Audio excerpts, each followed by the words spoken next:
"36 people elected Hong Kong NPC deputies.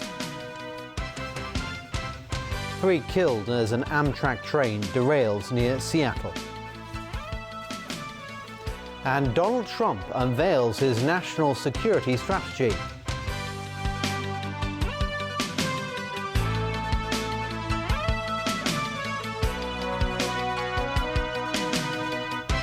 Good evening. 36 Hong Kong members of the National People's Congress were elected this morning. Among them, 25 were re-elected. The 11 newcomers include former Constitutional and Mainland Affairs Secretary Raymond Tam and Chinese People's Political Consultative Conference member Tam Yu-chung. More details from Sharon Tang. A panel of 1,989 local electors, including more than 200 pan-Democrats, were eligible to choose 36 Hong Kong NPC deputies by block votes. A total of 1,753 valid ballots were cast at the Convention and Exhibition Centre in Wan Chai this morning. Of the 49 candidates, 26 were seeking re-election, while 23 were new faces. Among the new faces was stockbroker Vincent Lee, who got 1,594 votes, and singer-turned-businesswoman Carly Wong, who garnered 1,546 votes. Only one of the incumbents running for re-election didn't make it. Cheng Ming-man only received 522 votes.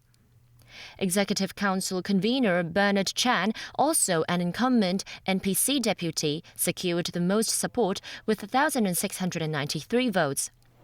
Those taking part in their maiden election, and one included lawyer and opponent of the Occupy movement, Maggie Chan, as well as former Constitutional and Mainland Affairs Chief Raymond Tam.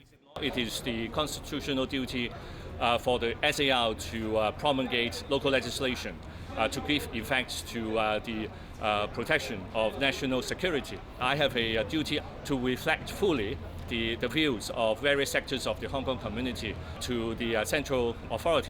Another newcomer is Tam Yu-chung, former chairman of the Democratic Alliance for the Betterment and Progress of Hong Kong. He received 1,548 votes in today's polls. He's been widely tipped to take over from Rita Fan as the local delegate to the NPC Standing Committee.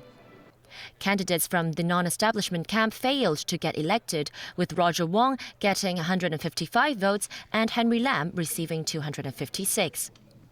But for some aspirants who failed to win a seat, losing hope may not be the choice. Although I failed in this election, I would fully support them. I would like to serve with them and help for the greater good.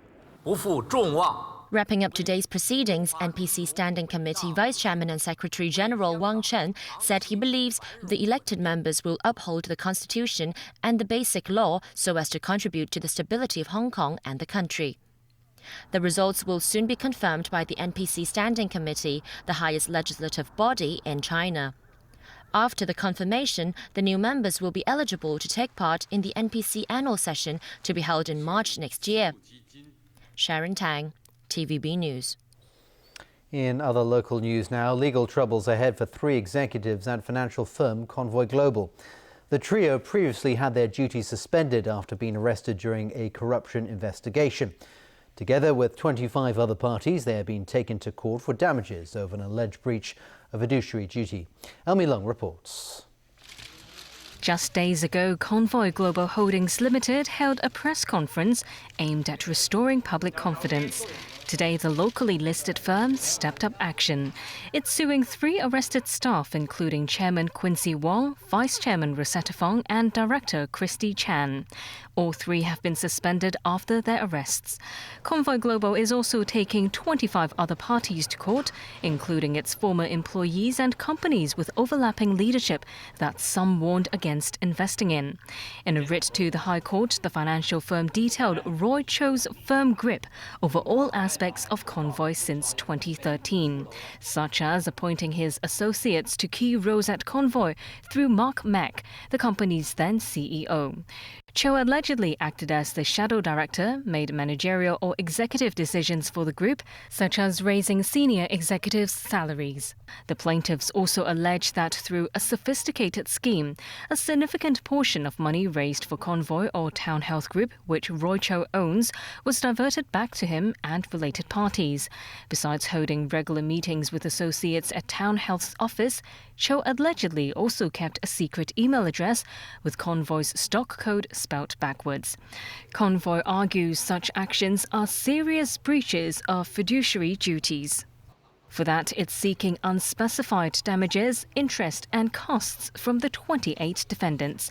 That's on top of an injunction against 2 men to bar them from voting or transferring the more than 37% of Convoy's shares acquired earlier this year.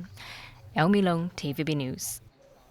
Turning overseas now, crash investigators say a passenger train that derailed in the U.S. state of Washington yesterday was travelling 80 kilometres per hour over the speed limit. 3 people died and dozens were injured when the Amtrak train hurtled off an overpass onto a highway below, south of Seattle. James Aitken reports. The train was making the first